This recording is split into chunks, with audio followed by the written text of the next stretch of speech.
நம்மோடு அரசியல் விமர்சகர் திரு ரவீந்திரன் துரைசாமி அவர்கள் தொலைபேசி வாயிலாக இணைந்திருக்கிறார். வணக்கம் ரவீந்திரன் சார். வணக்கம்.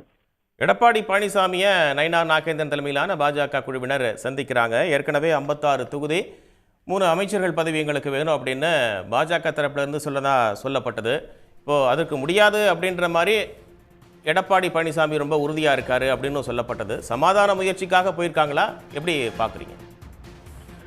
அதாவது அதிமுக பாஜக கூட்டணி இடையே மியூச்சுவல் மிஸ்ட்ரஸ்ட், பரஸ்பர நம்பிக்கையின்மை, ஒருவர் மீது ஒருவருக்கு நம்பிக்கை இல்லாத ஒரு தன்மை தொடர்ந்து இருந்து கொண்டிருக்கிறது.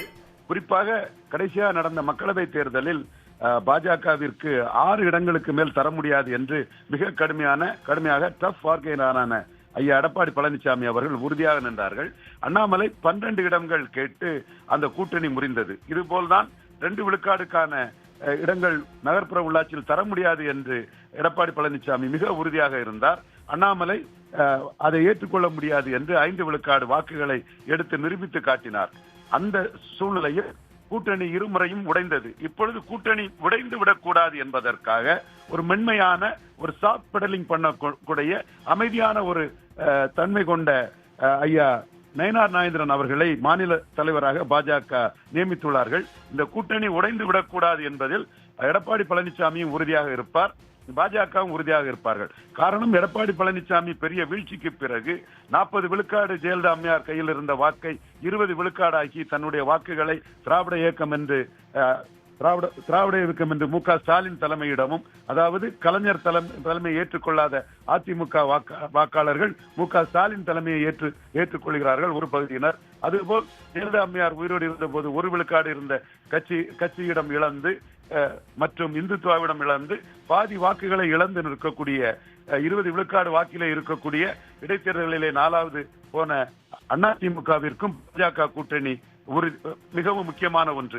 எனவே கூட்டணியை உடைந்துவிடக் கூடாது என்பதில் 2 பேரும் உறுதியாக இருப்பார்கள். அதே வேளையில் சீட் ஷேரிங்கில் எடப்பாடி பழனிசாமி சபர்த்தர் மிகவும் சாமர்த்தியமாக மற்றவர்களை பயன்படுத்தி, அதாவது குறிப்பாக ஷியாமண்ணன் மிக தெளிவாக கூறியது போல் மற்ற கட்சிகளை பயன்படுத்தி பாஜகவை மார்ஜினலைஸ் பண்ணுவதில் மிகவும் திறமையாக செயல்படுவார். அந்த வேலையைத்தான் இப்பொழுது எடப்பாடி பழனிசாமி செய்து கொண்டிருக்கிறார்.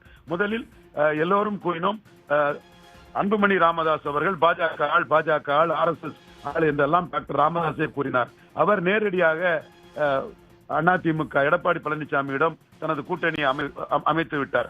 எனவே வெற்றி பெற்ற திமுக அணிக்கு எதிராக திமுக அணியில் இன்னும் சில கட்சிகள் வரும். அதுக்கு மாற்றாக ஒரு கூட்டணி அமைக்கக்கூடிய சக்தி எடப்பாடி பழனிசாமிக்கு தான் இருக்கிறது. அண்ணாமலையை நீக்கிய பிறகு அந்த வாய்ப்பு பாஜகவுக்கு மிகவும் அருகிவிட்டது.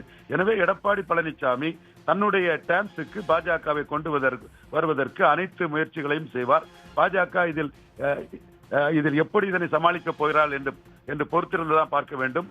என் போன்றவர்களை பொறுத்தவரையில் பாஜக தன் பலத்திற்குரிய இடங்களை வாங்காவிட்டால் அவர்களை 2024 கலத்தி விட்டது போல் 2029 எடப்பாடி பழனிசாமி தோல்விக்கு காரணமாக சொல்லி கலத்தி விடவும் தயங்க மாட்டார் என்பது என்னுடைய கருத்து. இதில் அமித்ஷாவின் மன வலிமையா, எடப்பாடியின் மன வலிமையா, யார் ஜெயிக்கப் போகிறார் என்பது பாஜக சீட் ஷேரிங்கில் பார்க்கலாம். அமித்ஷா முதற்கட்டத்தில் சீட் ஷேரிங்கை முடிக்காமல் அண்ணாமலையை நீக்கியது எத்தகைய விளைவை பாஜகவுக்கு கொடுக்க போகிறது? இந்த சிரமத்தில் இருந்து உரிய இடங்களை அமித்ஷா பெற்று விடுவாரா, இதில் எடப்பாடி வெல்வாரா, அமித்ஷா வெல்வாரா என்பது இவர்களின் சீட் ஷேரிங்கை பொறுத்து நாம் உணரலாம். சார், என்ன நடக்குது அப்படின்னு உங்களுடைய கருத்து பகிர்வுக்கு நன்றி. உடனுக்குடன் செய்திகளை தெரிந்து கொள்ள சன் நியூஸ் பெல் ஐகானை கிளிக் பண்ணுங்க.